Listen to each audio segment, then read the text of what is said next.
So I've been talking about things like the family, haven in a heartless world. You got to build loving, real relationships, like talking about things like this. But also, most people need to get married. Most people need a reliable, monogamous, committed relationship. Now, that's a strong claim. I could do a whole like 12-hour stream on defending it, but I'm not going to right now.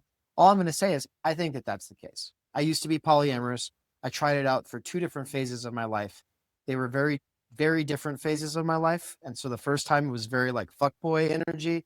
And the second time was very like SJW, let's talk about boundaries. Did I show you this Instagram page called Decolonizing Love?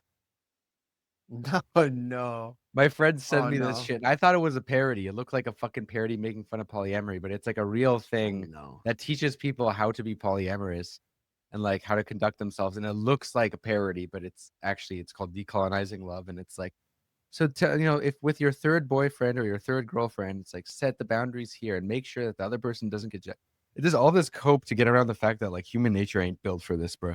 But I'll just say my position, like basically with all of this, and this is kind of what I keep trying to convey to people who are giving me all this pushback on the whole marriage thing. Okay, if you are the extreme exception for whom this is not true, then traditionally, in all societies that became real civilizations, if you were not going to get married, you became a monk or a nun. But the point is you became a part of the priest class if you were a weirdo. So if you're a weirdo who's not like everyone else, you don't need the thing that everyone else needs, and you feel more called to some higher ideal than actually being a part of the reproduction of society and raising a family and actually having people be dependent on you. You're supposed to actually try to foster conditions for better family dynamics between the people who are having families, instead of being like, oh, well, I'm special and I'm just a dink, we're like dual income and with no children. And we just live like this high consumer level thing. And we do all this virtue hoarding and we talk about our boundaries at coffee shops. And that's all we do. And it's just like, Jesus fucking Christ, guys, like get your head out of your ass. You're listening to One Dime Radio. Become a patron at patreon.com/onedime to support the show and get access to extra content. We think that ideology is something blurring, confusing our straight view. Ideology should be glasses which distort our view. And the critique of ideology should be the opposite. Like you take off the glasses so that you can finally see the way things really are. When you talk about a revolution, most people think violence without realizing that the real content of any kind of revolutionary thrust lies in the principles and the goals that you're striving for, not in the way you reach them. Philosophers call someone a relativist, by which they mean it's a person that holds that any view is as good as any other view. My simple response to that is this: no one holds that view. No one believes that every view is as good as every other view.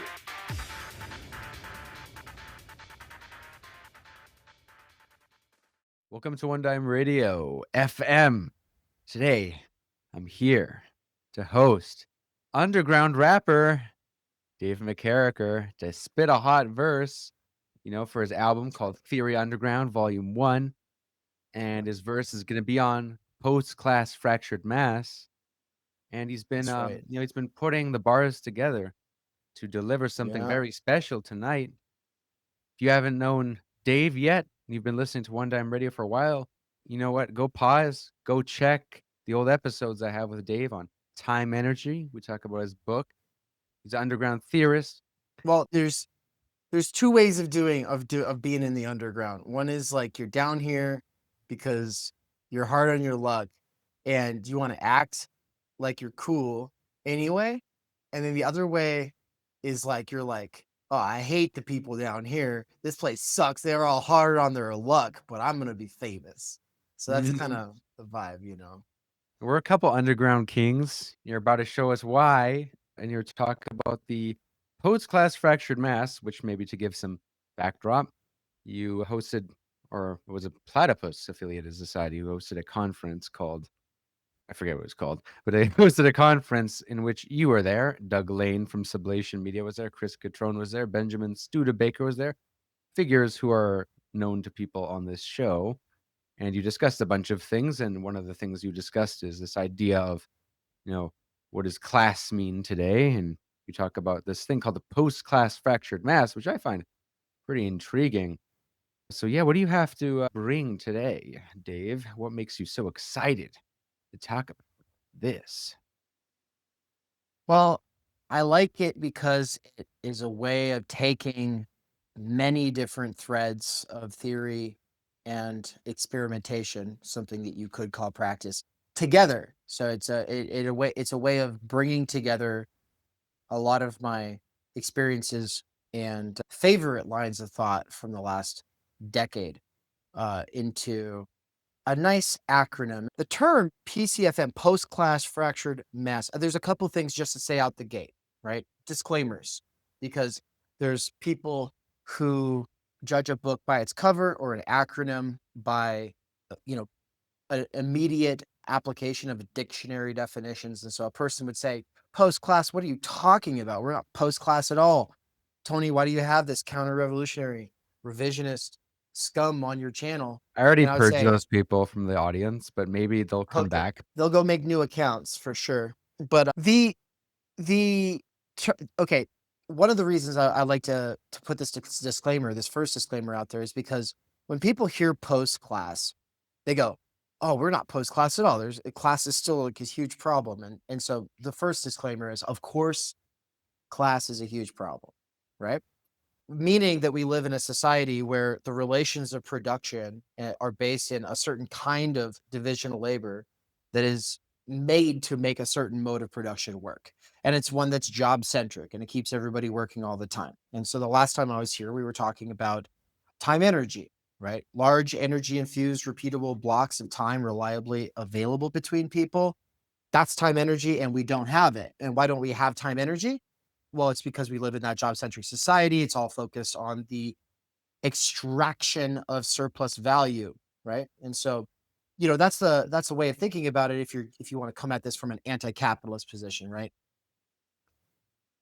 Of course, I say job-centric because I also would say that any society that would be socialist that is job-centric would also be guilty for taking away everybody's time energy. So like the society has to be structured in such a way so that what can be automated out of existence from people's work lives can be, but meaningful work, fulfilling work, the kind of work that people feel called to do, that they do regardless of profit, that's something that people are able to pursue and not be stretched too thin doing, right? Like doctors are real calling. It's always been a real calling. People love to be a doctor, right? And that's a real thing. But then the institution and people having to do it just for money and feeling stretched way too thin in a very oppressive and sucky atmosphere, like that's, it gets to you eventually, right? And in fact, you can say that in a lot of cases, the career is the simulacrum of the calling. And so most of like the glorified careers where it's actually meaningful, that's the problem, is that it's been captured by a career. And of course, when we're thinking about the relations of production, we're also thinking about people who have careers versus people who have jobs. And those are not the same things, right? In a sort of colloquial sense, they're not the same thing. And so we can talk about like these careers that are meaningful and sought after. They come with power and prestige, power or prestige, perhaps, versus jobs. And those jobs might be bullshit jobs, like Graeber talks about, or they might be shit jobs, right? But this reminds me, I think we actually did a different episode on this channel, right? Tony, you had me on to talk about the PMC. So it wasn't just Timeenergy. Yeah, you had me on here to talk about the PMC. Yeah, you talk about the PMC, then Timeenergy, then a bunch of other things where I think I went on your stream multiple times. Right. Well, and the thing is I say this because there were... Oh, and wait, how could I forget? We're in a book that you helped put together with fucking Zizek. Right. Which yeah. Norm Finkelstein's in there too. Isn't that wild? That was before Palestine stuff blew up. Yeah. When he was taking a break from that, actually. Yeah. Yeah, there's a bunch of people in there, and it's quite the volume. Underground Theory, go check it out. Anyway, okay, I was not at the PCFM point of my development yet. At that point, I had that piece Lefter Than Thou, and in that piece, I was talking about how what people are calling the PMC or the professional managerial class gets at something important, and the part of it that I think that is the most important is discursive Taylorism, and so I'll put that up here, right? But discursive Taylorism is no joke. It's a real problem. But discursive Taylorism is not even just discursive Taylorism. It's also a product of progressive schooling. And now I'm going to say progressive with quotations because obviously we're not talking about Montessori schools. We're not talking about like, oh, they're going to have you play with the gender unicorn to try to decide your identity at the age of 5 or whatever. We're not talking about like, ooh, progressive education. We're talking about Woodrow Wilson as like the father of progressivism, the first president in the United States. Who was a Right. progressive. The founder Yeah. of progressivism who believed in eugenics and believed that history was progress of superior races conquering less races. Ain't that Yes. interesting? Progressives were the pioneers of eugenics. Progressives were also the pioneers of universal schooling, which was a bait and switch, right? It was a bait and switch. And so what does that mean to say that it was a bait and switch? It means that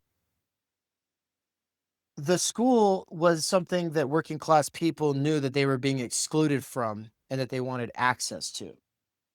But instead of getting access to a genuine education, which is what they wanted, they were, well, tricked into this thing called schooling. It's not the same thing as education. I'm drawing off of John Taylor Gatto in his book, Weapons of Mass Instruction, as one of my favorite popular sort of bestseller examples of this. But it's there that he collects these quotes by people like Woodrow Wilson or the Carnegies and Rockefellers, and what was the sort of founding ethos and motivations for this kind of progressive schooling. And the short version, I could read a quote later maybe, but the short version was, it was to maintain that there would be two kinds of people in society, two classes of people, not the proletariat and the bourgeoisie, but disciplined workers who know their place and perform their functions and are sorted into that place with competitive and defensive identities that focus on the narcissism of small differences instead of being capable of any real kind of solidarity or organizing, right? That kind of person versus like a very small minority, what W.E.B. Du Bois called the talented 10th. And of course, that's basically what we're getting at when we talk about the PMC, though, of course, it's a fraught term and I try to get away from it because what really matters here is that discursive Taylorism occurred. And that's where anything that is worth knowing or doing as a human being gets captured by a profession. And like I was saying earlier, that profession is instead swallowed up by a career. Everything becomes about the profit motive or prestige, right? And the people who are getting good grades and able to socialize appropriately within the schooling system, those people are going to think themselves deserving of those six-figure salaries, while most other people are going to see themselves as not deserving because they hated math or they hated English or they hated history or because they couldn't make other people like teachers or peers happy. And so they became an outcast or they were just barely able to get by. And now they're working at a gas station. They're like, yeah, this is my lot in life. I just wasn't very good at school. But of course, what they're thinking is I'm kind of dumb, right? This was a lot of the people that I know feel this way. A lot of people from throughout my life are just like, yeah, I just wasn't very good at school. I had a couple classes that I liked, and there was this teacher that I liked, but for the most part, I wasn't very good at school. And because they're not good at school, they think that they're not like going to be good at intellectual things. But in reality, what you're learning in the school too often is not so much the subject matters themselves, but rather the how to perform a certain way and satisfy arbitrary deadlines, expectations, authority figures, etc. And so there's like this adaptive function with the way that the schooling system is set up. And especially when we're talking about coerced schooling, a coerced kind of schooling that pulls people together into these artificial peer groups, right? Tony, think back throughout history. Was there ever a time that children spent a third of their lives during the most formative years of their lives, pretty much only spending time with people who were exactly their age, right below their age, or right above their age, and they're all just cordoned off like animals in a factory farm? Like that experience alone, that's a unique thing, right? It makes people fixate on ways of standing out or being different from one another, right? And so you either are going to become one of the stereotypes within that system, or you're going to avoid being one of those stereotypes, right? Like this is the problem. Like you're either the black sheep in the class, you're the class clown in the class, you're the people pleaser or the teacher's pet or the cool guy or gal or there's all these different sort of stereotypes that you could fit into, or that other people try to fit you into, or that you are like avoiding trying to fit into. Like this is a defensive reaction to a very weird situation where you are being programmed by carrots and sticks to think that real knowledge acquisition or genuine lifelong learning is somehow related to trivia, to memorizing facts and being able to regurgitate those, right? And in reality, what's being done is that you're being taught your place in the meritocracy. And so I don't mind like a division of labor, and that's fine. We just have to have a more serious conversation about what that would look like. But the kind of division of labor that especially gets under my skin when I think about trying to organize, especially with people who are on the left, is discursive Taylorism, because it's this whole, oh, well, you need to know your place, or you shouldn't be talking about that, right? Leave that to the experts, or leave that to the people with the firsthand experience so that they're able to think about this thing, right? That's discursive Taylorism, because normal Taylorism was also part of the progressive agenda. Normal Taylorism was a new approach to management that was supposed to be harmonious, create harmony between the workers and the employers, right? Like that was the explicit task of Taylorism in the principles of scientific management. So discursive Taylorism, though, takes the approach and where everyone has their lane, so to speak. It's like a hyper version of the division of labor. It takes that and it applies it to talking and thinking, right? And so the humanities and economics and history and social sciences, these things that are just part of life and culture, become specialized domains. And then people who are journalists or media figures or influencers or managers or what have you will then reify the current relations of production. And they're either doing it explicitly or they're just doing it implicitly because at the end of the day, they're a product of a system that is creating those relations of production to be what they are. So this is the part of the PCFM where I'm talking about the PMC, discursive Taylorism, progressive schooling. But there's two other major factors or mechanisms that make it what it is. There's other factors as well. There's other reasons why this matters, and we can get into the medium and gerrymandering Befindlichkeit in a minute. But first, I wanted to draw this connection between that episode I did with you on the PMC, and then tie this back real quick before we get into those other mechanisms, and just say the reason that it matters. Why do we care? Why do I care? And I care because I want a society where people have their time, energy.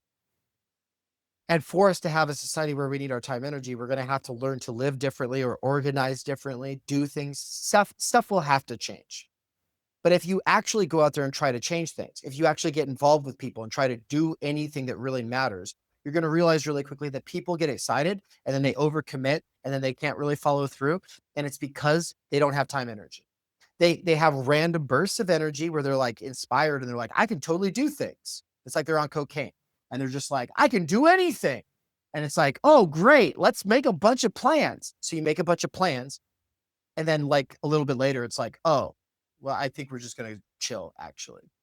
And that's what it's like trying to do stuff with people who don't have their time energy, but instead just have fragmented bursts of energy that's like a sort of restless energy, not like a cool, calm, and collected kind of energy infused, repeatable, reliable bank of time, a storehouse of reliable time that everybody has, right? If you don't live in a society where everybody has that, or at least where most people have that, yeah, you're just going to be kind of watching TV, scrolling TikTok.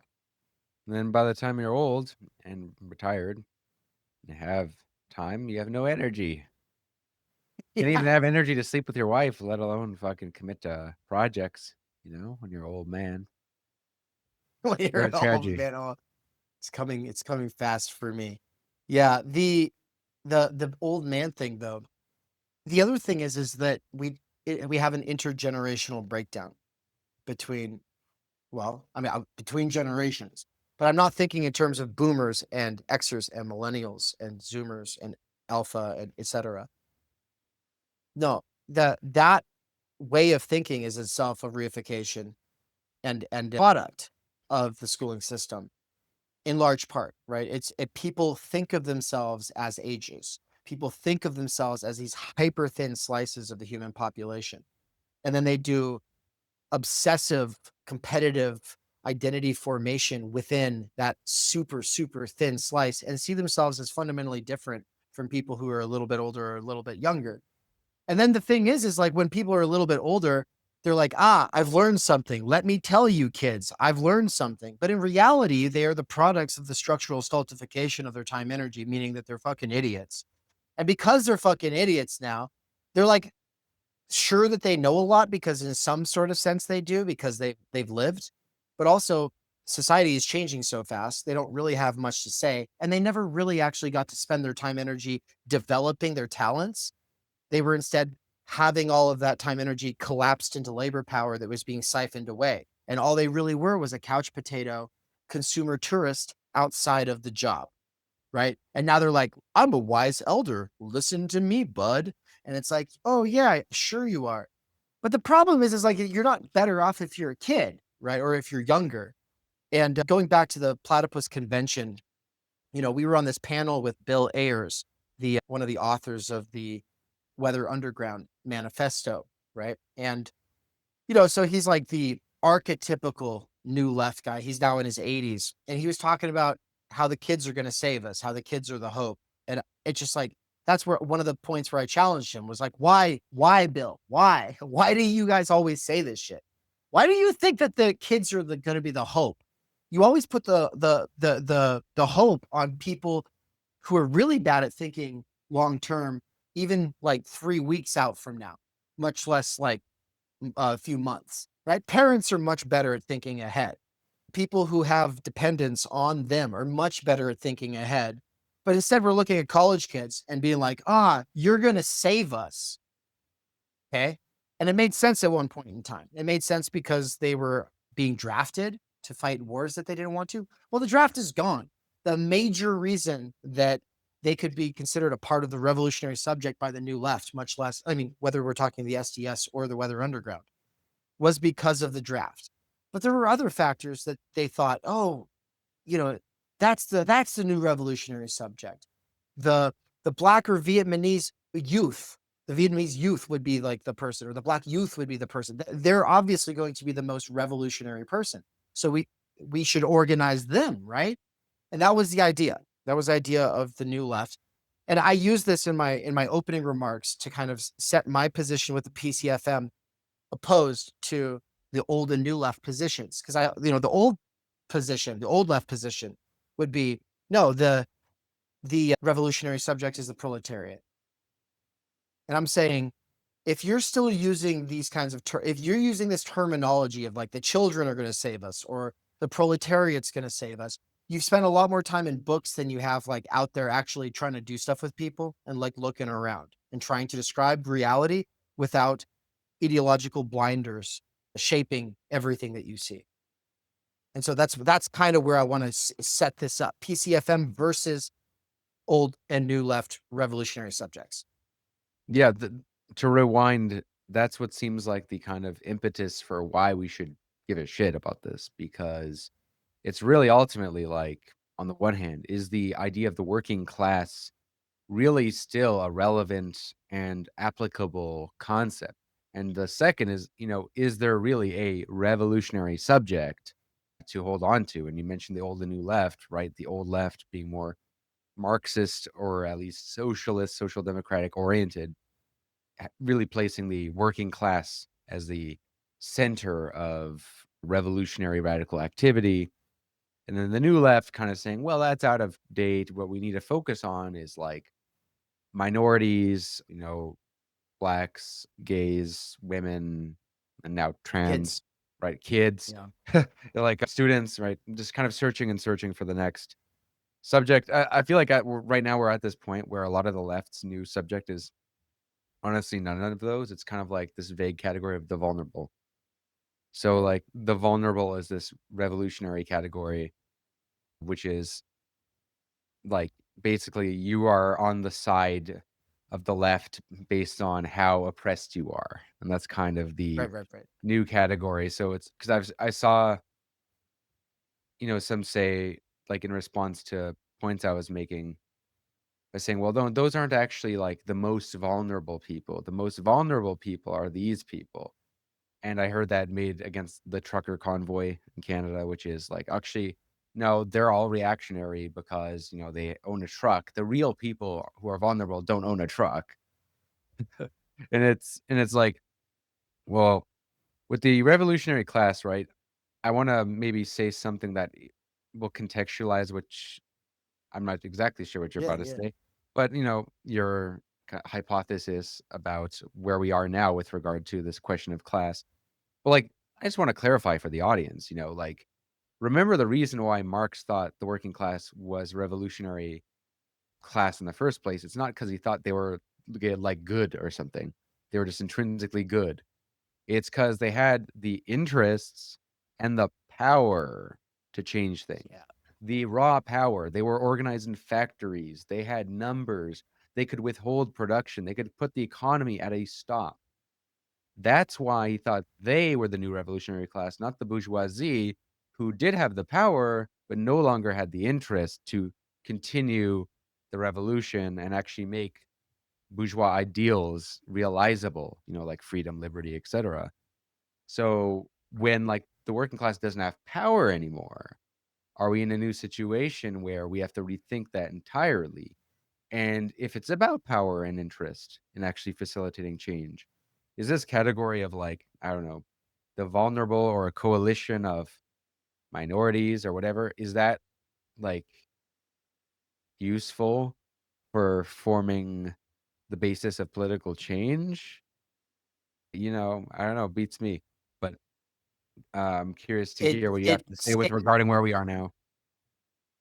it stands to reason if you think that immiseration is the main reason that a group is revolutionary. So it's like, oh, the more immiserated they are, the more revolutionary they are. So it just follows that way, right? But that was definitely not the Marxist logic, right? The Marxist logic was in part like, yes, they're immiserated, but it wasn't just that they're immiserated, it's that they can see one another. They can all see their situation. They're like all concentrated within these cities, within the worst parts of these cities. So they're immiserated. Now you could think of like a black ghetto in inner city. Like you're like, oh, they can all see each other and go, oh, we're immiserated, right? Same situation. No, dumbass. That's not the same situation at all. Because the proletariat had its hands on the levers of power. It could literally say, let's lock arms, step backwards. Oh, the whole thing stops. And the moment it stops, it starts costing hundreds of millions of dollars. Like it's like if you're a capitalist and you just need to constantly be extracting that surplus value and constantly turning it around for research and development and upgrading your motor, your mechanisms of production there, your means of production.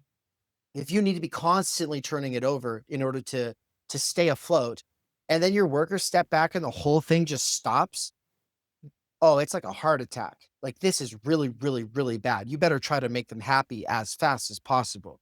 And so those workers could see themselves, and they could actually do something about it, right? I'm glad you get this point, because when I bring it up in other spaces or with other people, in some cases, it seems to just glance right off their. Boop. It's just like they don't get it. Like they're not able to comprehend what that means, right? There's a couple other things that have changed, right? So we're talking about geographical concentration. That's obviously changed because of outsourcing and moving people or factories out of the cities and then also out of the country to exploit cheaper labor, right? So geographical concentration was something that the proletariat had at the time of Charles Dickens and Karl Marx. Then the military style discipline, like that is kind of a joke now, right? That's kind of a joke now. But there was a time where they were like resembling the machines a lot more in terms of like their discipline. They were on time, they were orderly, they could get shit done, right? If you've been to an Amazon warehouse, for instance, then you'll know that these are like the laziest workers in the world. They have the highest turnover rate because people just don't come in because they just don't come in, right? And so they're constantly training new people. And when you're working there, you'll look around and see like only a couple of people really move fast at all. And the only reason they move fast is because when you move fast and you get in the flow at your job, it speeds up time. Everybody else is just cheating the clock, working as slow as possible. And it's really obvious. Like this is not the kind of discipline that was coming with factories at the time, right? So then the other thing was, we already hit on it, the levers of power. Well, what about the advanced workers? So this is where Barbara and John Ehrenreich come in with their professional managerial class concept. What they're saying is there was a deliberate move to raise the ranks of the talented 10th to bring in college educated elite and we could also say like petty PMC types of people to come into and fulfill the roles of advanced workers. Have you sat with that one, Tony? Has that one like have you comprehended what it means to have lost advanced workers? Like Engels and Marx were able to take for granted advanced workers and we no longer can. Do you get that? Right. We talked about this in the PMC episode. Perfect. Okay, good. Yeah. Yeah. And so hopefully everybody remembers that. I won't beat a dead horse, but yeah, the advanced worker could do everything. I mean, And had built you can bring the point home, because sometimes I still get like comments where people are saying, well, you know, is this really a class? And they try to really beat around the bush, either because they're stuck in Marxist dogmas of defining class, or PMC themselves, which honestly is usually the case, and they just feel attacked. So maybe it is worth kind of reiterating exactly what has changed and what Marx and Engels weren't really able to, they didn't live to see, simply. Right. Okay. So I'll say a couple of things about it then. And then there's one other point that we'll bring in, which was legal exclusion. But first of all, so advanced workers, imagine that you've been in a factory for 20 years, you're one of the best, and you've done everything that there is to do, and you've actually trained people into all those positions. But you came from nothing, you come from the bottom, you're just a proletarian, you're just a very advanced one. You never went to college, right? That's an advanced worker. You've built trust with everybody at the factory. Everybody knows you. Now, that doesn't mean everybody likes you, but if there's a bunch of advanced workers and then they all put their heads together and say, yeah, we're going to go on strike, they could rally the rank and file because the rank and file trusts them and they know they could run that factory without the bosses. What happens when you replace those people with the people who sit in the front of classes and are teachers' pets and hall monitors? Shut the fuck up. People want to go, oh, is it really a class? Shut the fuck up. Are you able to actually comprehend what we're talking about? Sit with it and actually digest that for a little while and stop wasting everybody's time. Because I feel like at this point, we're getting gaslit by people who just want to waste our time, right? It took a long time for me to research and think and trial and error and to come to this realization like, wait a minute, why did nobody teach us this? How is this not a part of our education? Come on. I'll give it to the anarchists, man. What they're correct about is that it is usually more about hierarchy than it is about class. Like, in that, I think that honestly is more meaningful of a distinction. Like, sometimes, like, class in this really rigid definition of, like, relation to the means of production. I mean, sometimes it's really just about like who has more power over other people. And like Right. that's why people hate their bosses usually more than their, the owners of the company. Right. Right. Well, and I like that, but it's also like I also look, there's base forms of hierarchy. All right. Like I Not should all be on hierarchy is top, bad. I'm not saying that. I'm everyone not else saying should all. be on the bottom. Well, that I'm I'm not an joking. anarchist. That's why I don't think all hierarchy is bad. I Yeah. just think that hierarcy just Well, is like because a reality, and that's more like of those a profound advanced reality. workers, like those advanced workers hold a position above the rank and file, and they've earned it in terms of they have the experience, the cultural and social capital of that space, right? Like you can't get that kind of embodied knowledge overnight, right? But now we're talking about somebody who has that kind of power and prestige over them because they went to college, because they continued on through the past K through 12. That's like a whole other thing, right? So yeah, we agree on this is not a but what the anarchists are getting at, you're saying it has a grain of truth, right? So 100%. So I want to read like what I take to be like a really important change here. So when Lenin was writing, it was arguable that the proletariat is something he should have even been thinking about as the revolutionary subject.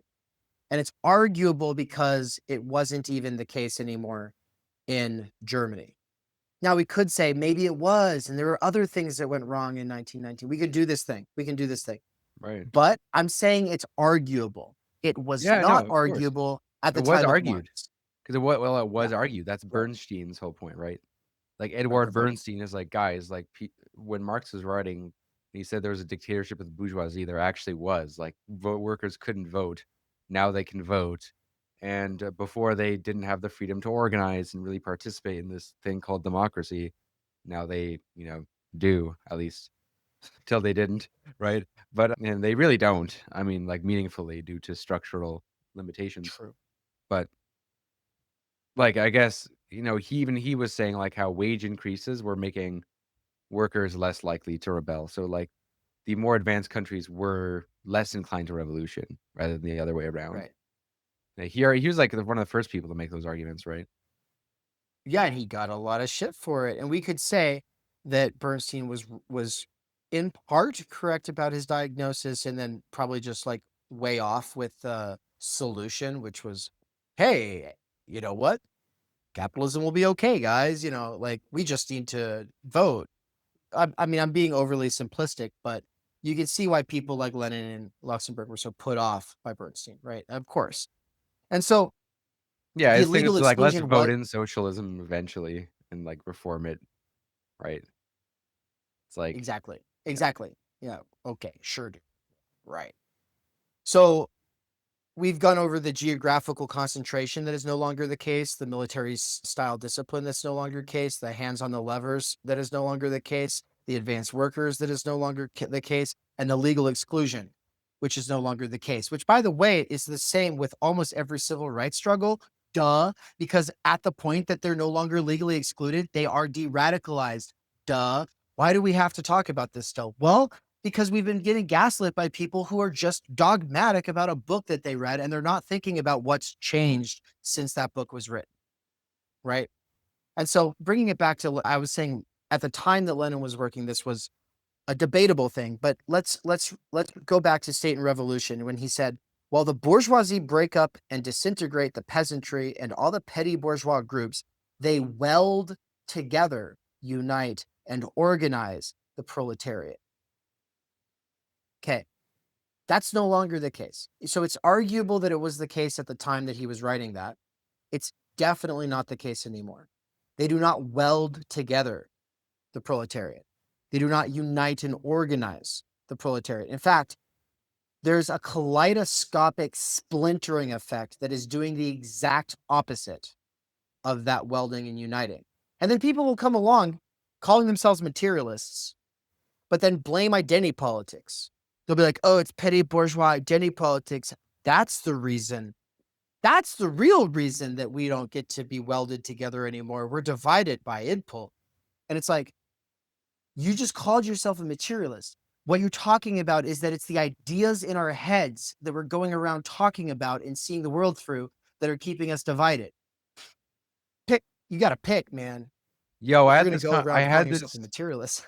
I had this exchange with Christian Parenti, Michael Parenti's son, who was on the pod, and Mm, he was talking about how, nice. like, I don't want to make his point sound like it wasn't, like it didn't have any legitimacy, because I mean it had some legitimacy. I just think that he got the order backwards. But he was, talking about how, like, a lot of these consciousness raising movements, new left movements, were like endorsed by, Congress of Cultural Freedom, and like this politics of identity, and like this politics of identity replaced class. Whereas I see it more like it's like a failure of class politics, particularly mainly the failure of communism, especially like with the Soviet bloc and such, and decline of class politics that resulted from globalization, that kind of led to decline of class politics, which led to a rise of identity politics. Like, so identity politics is more so like not the cause of why there's no class politics, but it's almost like a symptom of the lack of class politics. But it also does prevent class politics. So it does do that. Like, and we saw that with Bernie, with like the whole like, oh, but what are you going to do about reparations every time you try to, propose anything universal, right? Right. It was a huge problem. And at this point, a lot of people either weren't there or don't seem to remember that was a huge problem. And then they just want to do a repeat, apparently.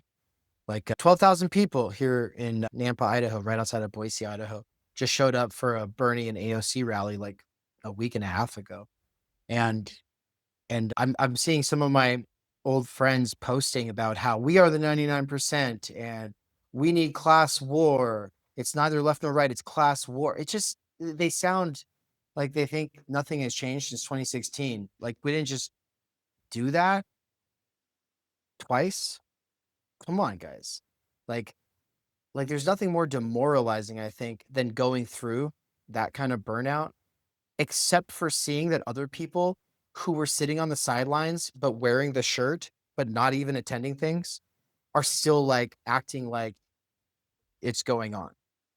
Right? Like, that's the thing, is like the people who are the least involved are the ones who are just like sitting there like, yeah, Bernie and AOC, it's still gonna happen. It's like, you guys, you just remain so aloof and remote from all of this. All this does is to give them this sense that, don't worry, the Democratic Party can be reformed. Right.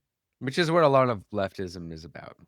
Let's be honest. Like, even the people who didn't want to vote for Kamala because of genocide, they ultimately, what they wanted wasn't so much like something beyond the Democrats and Republicans, or even something that could transcend them by even, potentially working with both, by having like an independent politics, but like that's willing to run within both parties, Studebaker's para-party idea that he's floated.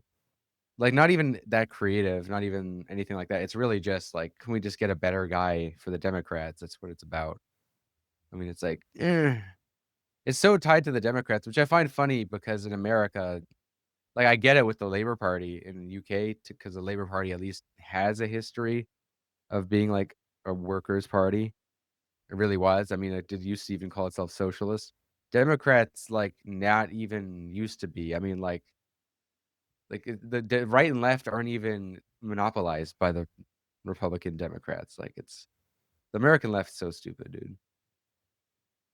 I don't know what else to say. Yeah.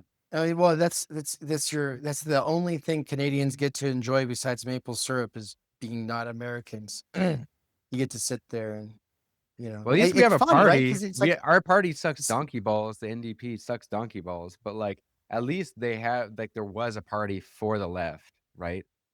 For like, I mean, even then, this word left, right? comparing Like, at any least other countries. you had a workers' party. You did have like a workers' party in Canada, but now it's like it sucks balls. But at least it existed. In America, it's like everything is about, just making the Democrats better. It's like, Democrats. Yeah. I mean, there was a slaveocracy party at one point. Yeah. Oh, at one point, it's still to this day, but Right. that's a more Okay, Candace controversial thing to Owens. say, but yeah, she's right about a lot of things. No, I'm okay. Sometimes, I mean, I just, sometimes. if I say that, I think it will drive the algorithm, right? So we can just sit here and stir the pot, right? Like, no, I'm just joking. Okay. But what am I trying to say here? Well, the quick aside there about other countries and their politics, it's like comparing the city council in New York City to the city council in Athol, Idaho. It's just like, okay, cool. And that matters why again? I mean, outside of like your immediate life, like why does it matter again in the globe? Does Canada have boots on the ground in 150 countries? And have they been like the world? No. Oh, wait, they don't. So no wonder you can actually do things. You guys don't actually have your hands on the levers of power. It's just a big circle jerk about like, you know, should the taxes go up or down a little bit or whatever? I don't know. Should we put a rainbow flag in the classroom, or should we put an American? This it's just it's Hey the simple man, stuff that we hey have. man, you have a Cheeto in the White House. That's all that needs to be said. You have a Cheeto in the White House. Yeah, yeah. Uh-huh. I love Canada actually. Okay, now let's pivot from the quote that I was reading there from Lenin saying, the bourgeoisie is fusing together and concentrating and organizing. You could even say like as organizing, training the proletariat to Marx. And this is to all those people who want to pull this, oh, but is it really a class?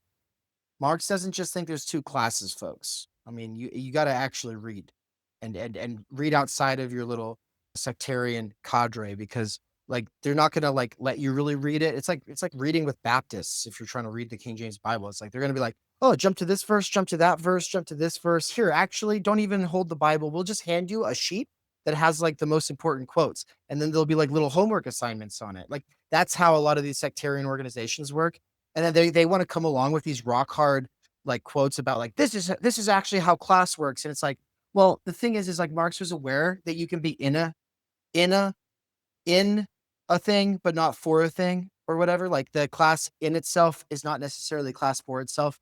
And so we'll go to the 18th Brumaire, where he says the small holding peasants form an enormous mass whose members live in similar conditions, but without entering into manifold relations with. Dude, actually, let me read you the longer quote, since I mean this is more of a This is a leftist sack of channel. potatoes quote, right? This is it. But I want to Yeah. actually read the part that comes first, because the part that comes first is where he's going to be like, no, this is not a class, guys. This is, but it is also a class. So he's going to do the thing where he says it is a class, but it's not a class. So here we go. He says Or the about small the holding peasants. peasants About the form peasants. about the peasants in France at the time. He says the small holding peasants form an enormous mass whose members live in similar conditions, but without entering into manifold relations with each other. Their mode of production isolates them from one another instead of bringing them into mutual intercourse. The isolation is furthered by France's poor means of communication and the poverty of the peasants. Their field of production, the small holding, permits no division of labor in its cultivation, no application of science, and therefore no multifariousness of development, no diversity of talent, no wealth of social relationships.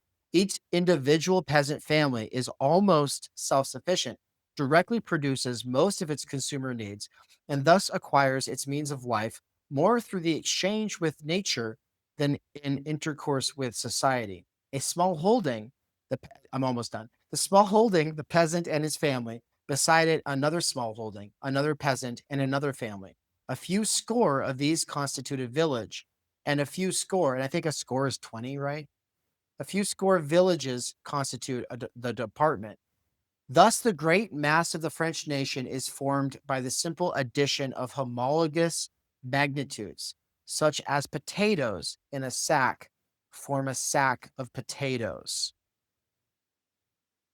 Lower down is where he says they are therefore incapable of asserting their class interest in their own name, whether through a parliament or a convention. And the reason is because they can't all get together.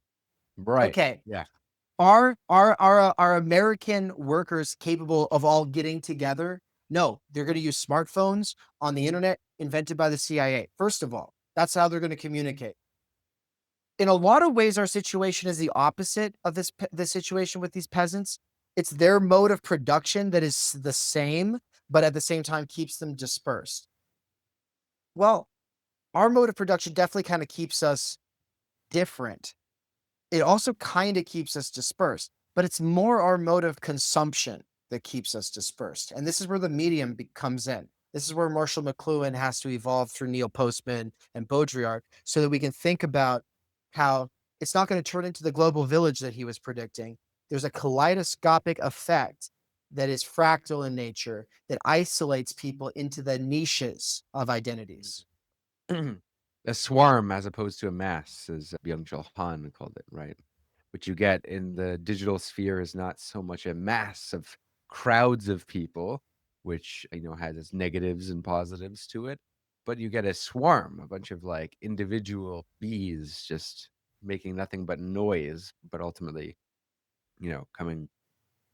not really coming together into anything. But I mean, dude, gig work, PCFS the gig is economy, like the PCF whole testament to your point, like 100%. the gig economy is the biggest thing. I mean, like individual contract workers, like that just changes everything. It just does. It does. It does. And so I'm using mass in a very specific sense. So yes, it is exactly what I think Byung-Chul Han is talking about when he says swarm. But think about it. Does PCFM sound good or does PCFS sound good? It's much better to say PCFM. But also, we're trying to get across something that is sort of Baudrillardian here. And so I want to read the opening paragraph. Now, when it comes to French authors, when we're talking about their important works, the opening paragraph is often the most important part of the whole book, right? Like almost everything in the book is going to be there in that paragraph. So for Baudrillard, in the shadows of the silent majorities, this is how he's using the term mass.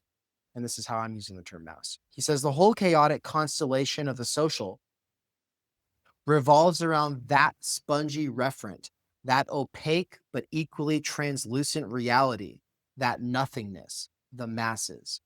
A statistical crystal ball, the masses are swirling with currents and flows in the image of matter and the natural elements. So at least they are represented to us. They can be mesmerized. The social envelops them like static electricity. But most of the time, precisely, they form an earth. And so he's using the word mass to play off of the word earth because he's doing this thing with electricity, and the point is like earth grounds out an electrical current and then neutralizes it. So he says that is, they absorb all the electricity of the social and political and neutralize it forever. They are neither good conductors of the political, nor good conductors of the social, nor good conductors of meaning in general. Everything flows through them. Everything magnetizes them, but diffuses throughout them without leaving a trace. And ultimately, the appeal to the masses has always gone unanswered. They do not radiate. On the contrary, they absorb all radiation from the outlying constellations of state, history, culture, meaning. They are inertia, the strength of inertia, the strength of the neutral. In this scene, the mass is characteristic of our modernity as a highly implosive phenomenon, irreducible for any traditional theory and practice, even perhaps for any theory and practice at all. I remember that exact passage, that Baudrillard in the shadow of the silent majorities, the part on the masses. Yeah. I mean, Baudrillard's very apt on a lot of things. I mean, he's one of the first post-Marxists in many ways. Like post-Marxist. So where do we stand? So far? I think we've covered a lot of ground. We've talked mostly about how the proletariat is not what it was, right?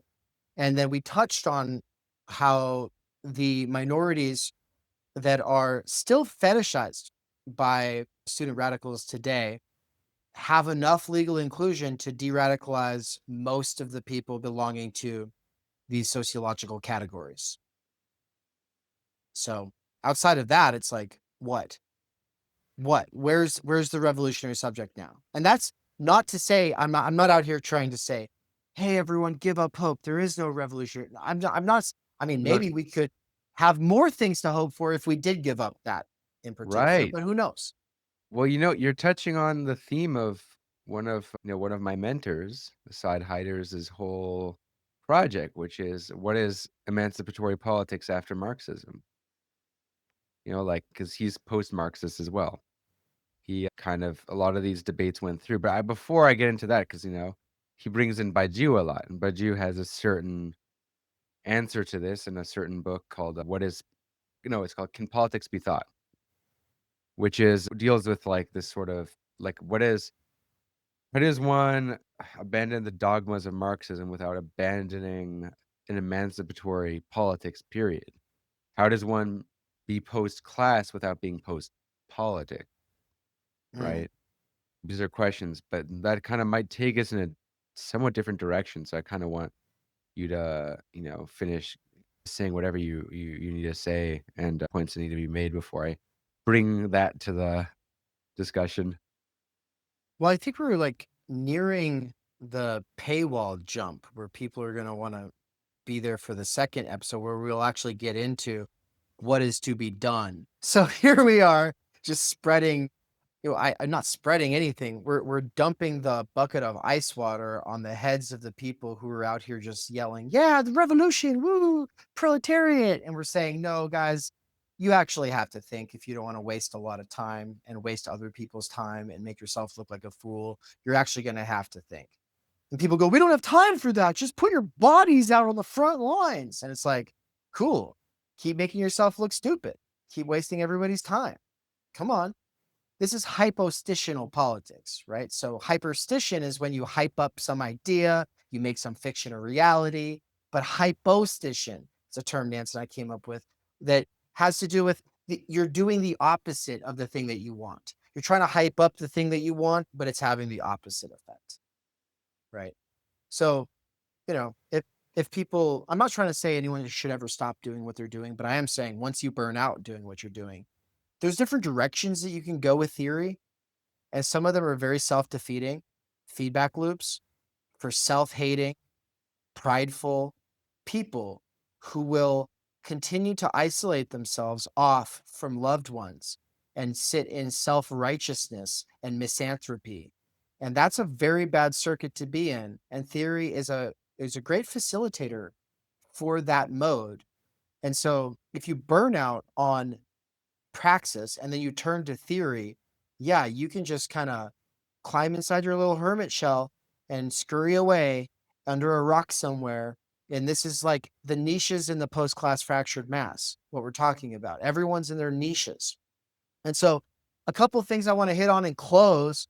When we're talking about the medium, we're talking about the way that the technologies that we interface with mediate our sensory apparatus and our central nervous system and are turning us inside out, are turning the public-private relations inside out, are changing the coordinates of everything, topsy-turvy, very weird, and also making communication instantaneous in a way that collapses human time and human space, and it messes with us, and it leads to all kinds of problems. And this is why Virilio talks about the implosion of time, and that's what Baudrillard, that's why he's using that word implosion as well, right? And so what happens when you collapse that with television and people are no longer literate? Well, it's not creating the global village, it's creating the global couch potato. That's not a revolutionary subject. And then what happens when that's in your pocket? That little TV's now in your pocket and you think that you have a voice? One smartphone, one vote. You can comment down below. Make sure to subscribe and like. That is a false freedom, but it's seductive and it makes people think that they actually have the power to speak back. And they also think that they could turn their camera on and speak to everybody. No, you can't. You can't speak to everybody. You're going to be speaking to niches. You're going to be speaking to silos. You're going to be captured by the algorithm. You're going to be captured by the audience. And so that's the problem with the medium. You remind me of this like subreddit thread that was like made about me and a bunch of other YouTubers. I love to hear that. And it was the most parasocial retardation I've ever seen. Like, God, it was so bad. It was basically like this subreddit, and it was saying like these YouTubers, and it included like One Time as one of them. It said they aren't part of our movement, and it was like a Marxist-Leninist subreddit basically, and they're saying these people, could you believe it? They will on one hand support socialism and then condemn Stalin. These people aren't part of our movement. They don't believe, they regurgitate the CIA talking points that China isn't really socialist. They're not part of our movement. And it's like, what's funny is that they would be half right about like YouTubers not being a vanguard of the movement. Because if you actually think YouTubers are the vanguard of a political movement, you're stupid. Like, Yeah. it's just not what it is. And but it's funnier to be like, actually think that there is a movement to begin with, that these like YouTubers are to be part of, which is funny because it's like there's this like name calling as to, oh, is this person a real leftist? No, I'm a real leftist. Are you part of the movement? It's like, what movement? I mean, even Gabriel Rockhill does this, and he is an academic with a PhD. So it's not just like uncredentialed internet dwellers who are saying this. I Right. mean, there's people who will study stuff for like what 15 years and still be doofuses, like that guy who will be like, you know what, the Frankfurt School, all these postmodern thinkers, all these French thinkers, German thinkers, whatever, they're not part of the real movement, guys. They're not part of the communist movement. In fact, they're against the movement. But it's like, what movement? That's why you're against it, because you don't believe in it. You just have to believe in it. The- where two or more are gathered in my name, there I am with, it's like, it's a very religious thing, but it's like, wow, look at that. We got a few hundred students together because we had an international conference. Wow, that's very impressive. So those students are going to be what, 23 in a couple of years? You know how many phases of life they're going to go through? You know how many this is a phase, guys. Like, I'm surprised they didn't get out of their system when they were in high school, right? Like, why didn't they get it out of their system? Like, hating their parents or whatever it is. So it's just the other thing though is that this switch to the vulnerable, and I did have to say this before I finish off on a little teaser about gerrymandering the Finlicat. We won't have time for that, but going from immiseration to like, oh, instead of it being about the proletariat or it being about the people, it's now about the oppressed. It then becomes the vulnerable. And I wanted to just say something that I feel like is a genuine advance, even though it's not, it's a little thing, but I love it, was this big connection, this light bulb that went off this year in one of the classes I was teaching. And it was basically just like I was striving for a way to say this thing, and I finally found it. The move from revolutionary subject into the institution where now those minorities have rights, and now the HR departments are trying to cater to these minorities, is a move from revolutionary subject to satisfied consumer.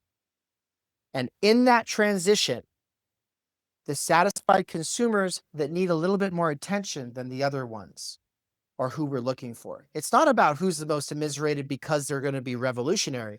It's who's the most immiserated because they might cause problems for us. They might actually sue us. And so we better go pat them on the head and give them a little trophy.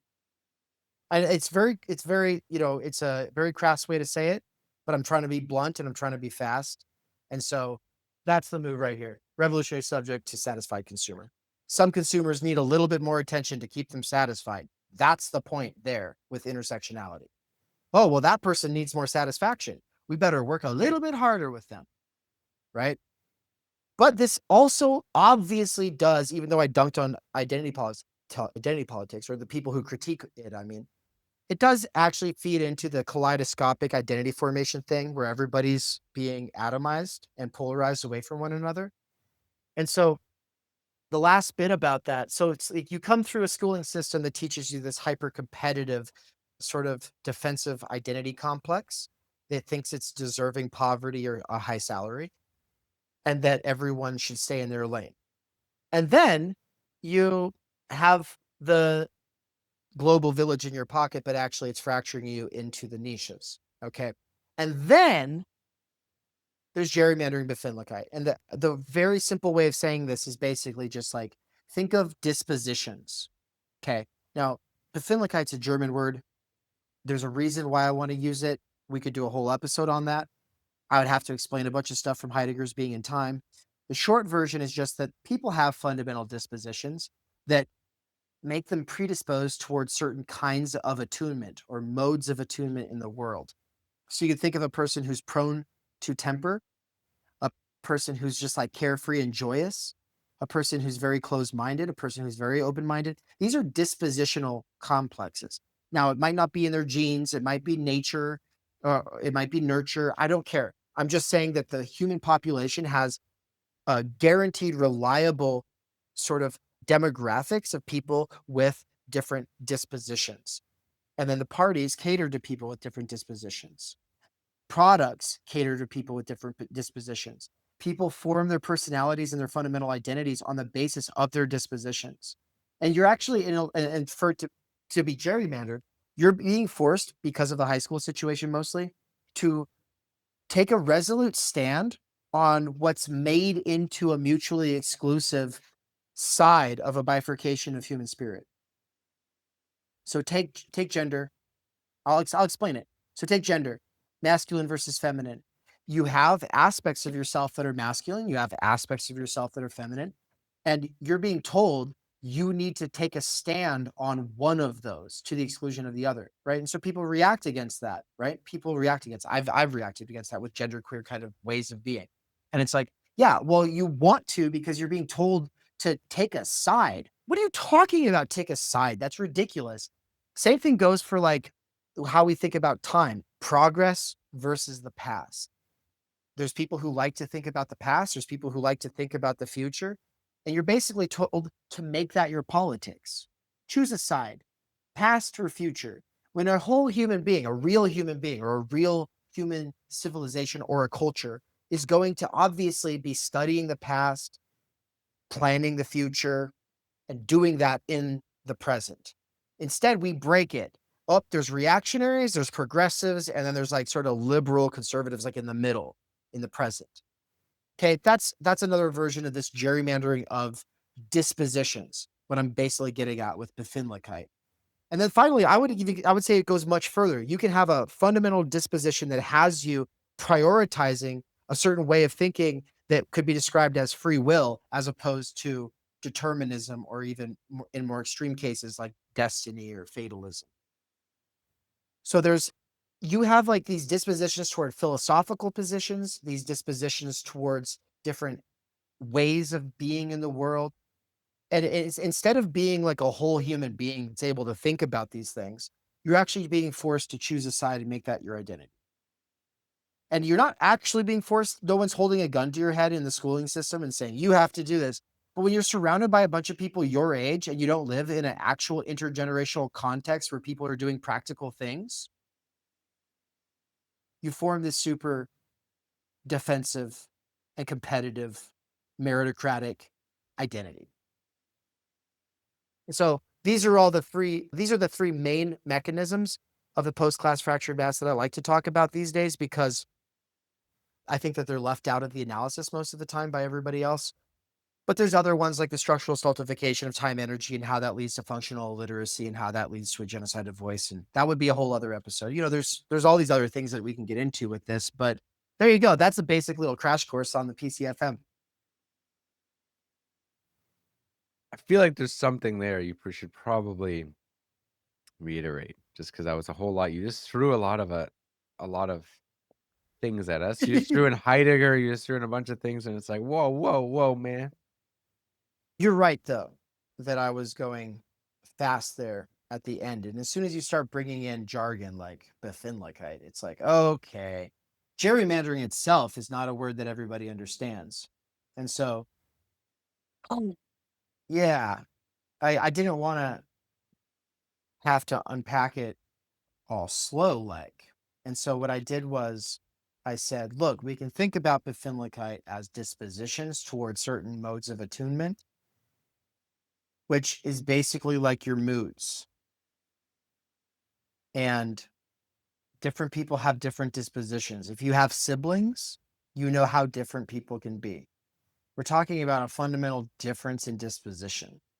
It makes them see the world differently. It makes them understand the world differently. It makes them navigate their horizon of possibilities differently. It gives them a different insight into what is possible. And so, that's part of being human.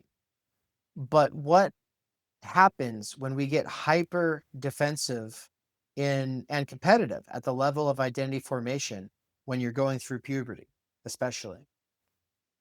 You pick little things and make them your identity. You pick these little tiny things and you make them your whole personality, actually. And it's because of the narcissism of small differences. It's like you're in the same shitty situation as the rest of these kids. And they're all kind of like you. Like, from your standpoint, they're way different. From the teacher standpoint, sure, there are differences, but also you can see it a little bit more if you know how to look at things dialectically or structurally or cybernetically. You know how to like look at the class population and see how certain personalities form in reaction to other ones. You know, like there's a couple of students that are both trying hard at the beginning, but then the one will try to differentiate from the other one and start doing it in a very different way. But that's later. It happens over time. You know, you can see these kinds of mirroring and effects, but people are trying to make themselves memorable. They're trying to make themselves intelligible, and they're not doing it consciously. It's like when we're talking about understanding in like a modal sense, we're talking about your gut sense for possibilities, like how you work through the possibilities of a situation. It's not, it's like you could say it's unconscious, but it's more embodied than that, right? That your disposition towards the navigation of situations and the kinds of moods that you cycle through, more this than that, as opposed to your brother or sister or your friend. Like these things become our personalities, and we're actually supposed to take up positions on them. We're marketed positions on the basis of these differences. And so when we're talking about gerrymandering, while it's an analogy from politics, this is how you carve up an electoral district so that you can reliably get reelected. And if you look at maps, they get really crazy. They don't conform to county lines, really, like that. They don't conform to like actual neighborhoods. I don't know. It just gets really weird. If you look at I don't know, there's like really extreme examples, right, that you could find online where it's like the voting district doesn't make any sense geographically or in any sort of sense, but the people who want to get reelected, who have power for a moment, will change the shape of the voting district so that they get more people who are going to vote for them into their district. Well, what about when you want to keep selling certain products? You want to reliably keep selling certain products? This is analogous to gerrymandering, and so that's kind of the way that I'm using this. But the same thing is true with like the left and the right in America, the cultural left versus right. The fundamental disposition that is open-minded and compassionate is just a part of the human population. It's also just a part of the human soul, or like the spirit, or the human being, right? That's just a part of every one of us. It's a part of every one of us to have the capacity to be open-minded and compassionate. But also we all care about security. We all care about our safety. We all care about our immediate loved ones. But in a two-party duopolistic nation state or empire that really wants to keep control over a population and keep reproducing the currently existing political establishment, that gerrymandering isn't just happening at the level of districts. It's also happening at the level of human beings making sense of themselves. And you get people who turn their whole personality into, oh, I'm not like that person who cares so much about security, that person who cares way more about their immediate family. No, I'm open-minded. I'm compassionate. And then you have the other person who's like, oh, I care about security. That other person doesn't care about security at all. It doesn't even support the troops. And they spiral. It's a nation of divorce, right? This is like a sort of nation of divorce effect where gender roles are basically family dynamics are basically playing themselves out at the level of party politics. Like now there's very masculine Democrats and there's very like there's more feminine conservatives. And so it's not always going to work this way. But this is where you can bring in like George Lakoff. He's too bio or neuro or even linguistic reductionist here. But what he's talking about is kind of getting at what I'm getting at, which is to say, the only way to really square which arguments and positions actually map to which parties in the United States is to understand that it's basically two models of the family. One is that it's just like, oh, loving mommy and the other one is that it's stern daddy. And then in It's reality, it's the literally, it's the nurturing mother morality and the strict father morality. I remember that exactly. was like I cited it in my like bachelor's thesis. I like Lakoff. He's useful. Yeah, I no, definitely don't like how he reduces everything to right left being liberal and conservative and being right. very neurological, but he's definitely onto something in terms of like that morality, which is odd because I find myself actually being more strict father morality, but from a socialist perspective. But it's Right. because I have a different rationale of socialism, I guess. Yeah, and For me, you're an socialism is intellect. because for me, I like socialism is not it's all in part also because I think like too much wealth makes people really stupid, and not enough wealth, not enough money makes people, to use your terms, time energy deprived and ultimately like, Right. stultified in their potential. But like people with a lot of money who grow up with money, like I've met so many people who are just degenerates, to put it frankly. Like, Yeah. yeah, Broken still. And so we're talking about, yeah, instead of it being all on one axis, maybe we make a little compass out of this by adding the vertical axis. And so you could be like, there's left, right, politically. And then there's like this more masculine approach, and then there's this more feminine approach. And so you'd say that the strict father, if a right winger, well, then that's gonna be this corner. For you, it'd be you just described something around here, right? And then of course, but the tendency, the average that is intelligible for people when they think in averages, like when people are just thinking, oh, what is the social order like? They tend to associate the right with this more father approach, the stern father approach, right? And the left with the loving mommy, nurturing mommy. But the thing is what happens when you have a stern father and a nurturing mother, but they hate each other's guts? Like what happens then? Right? It's bad for the kids. It's bad for the kids. And what happens when people start repressing the part of them that actually needs prohibition from the stern father? They need to actually learn to accept prohibition, and they only gravitate towards nurturing mommy. What happens to them? become a narcissist. Become a narcissist, become a man child. It's not good. It's not good. Right. And so, and I'll just say that right That's like here. I'm a Christopher man child. Latch's point, right? The narcissism in the decline of the family are related because narcissism is a way to cope with one's impotence and justification for not needing a strict father to like, nurture any sort of like limits on their life. So, the narcissism is a way to see like, look at me, I'm so powerful, I'm independent, I am a free spirit, blah blah blah. Right. Right. Right. And then what happens if they cut themselves off from the nurturing mother and just hate on that? They just become like, I mean, we're really talking about like Antifa versus Proud Boys. Like that's what, when they're all in Portland throwing stuff at each other, it's like, this is kind of what it is. It's like the people who just, they want everything to be nurturing mommy, and they fucking hate the stern father. There's people who are like, oh, strength, honor, God, country. Oh, let's get rid of these anarchists, right? Like, you, so this is one of the ways that this gerrymandering of Befindlichkeit plays out, right? So this is something I've been working on since 2019. I talk about it in my book Waypoint. I called it psychological gerrymandering in there, but I remember. I go. I remember that time You you had remember an this? audiobook and I listened to an audiobook on Spotify and you fucking burped in the I middle did. of your And reading. yeah, you actually sent me a message. You're like, Dave, you burped. I was like, I know, I Like, did. why do you keep that in there?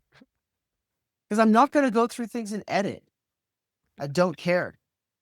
If I'll pick my nose on camera too. I don't give a shit. I don't. I'm kidding. I would not do that. But but I don't really care. Like actually, there's an example. So I don't pick my nose on camera, but I do have a person who hates my guts and actually screenshots me, like pictures of me looking dumb, and then posts those online.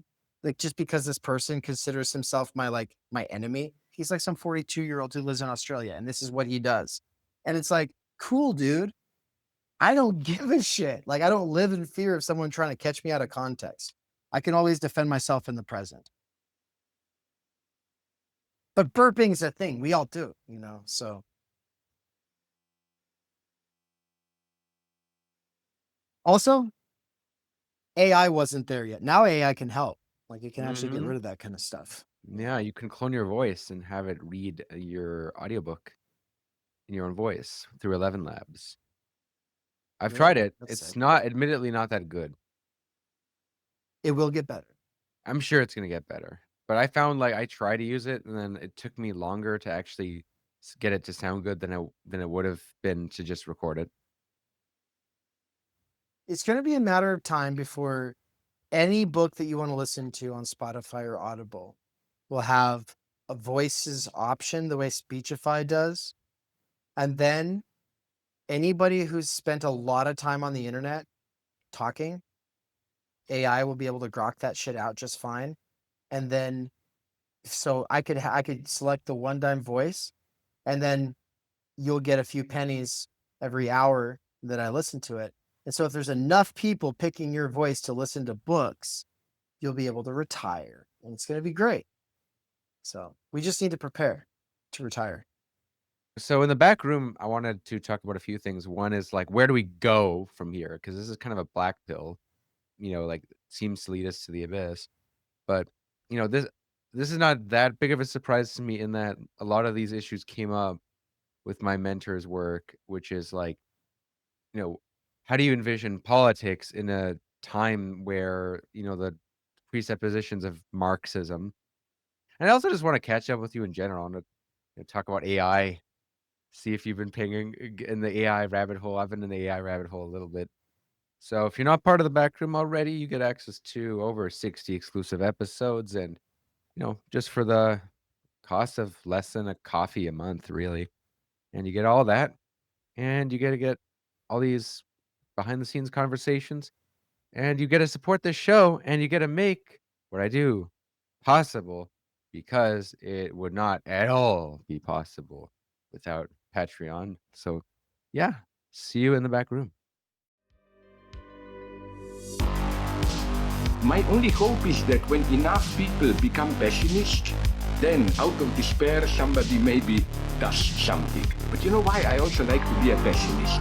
Because it's the only way to have a nice life. If you're an optimist, then always bad things happen and you are always disappointed. When you are a pessimist, then you look around, okay, there are bad, but from time to time something nice happens, and you are, as a pessimist, you are a little bit glad all the time, no? You are listening to One Dime Radio. Become a patron at patreon.com/onedime to support the show and get access to extra content.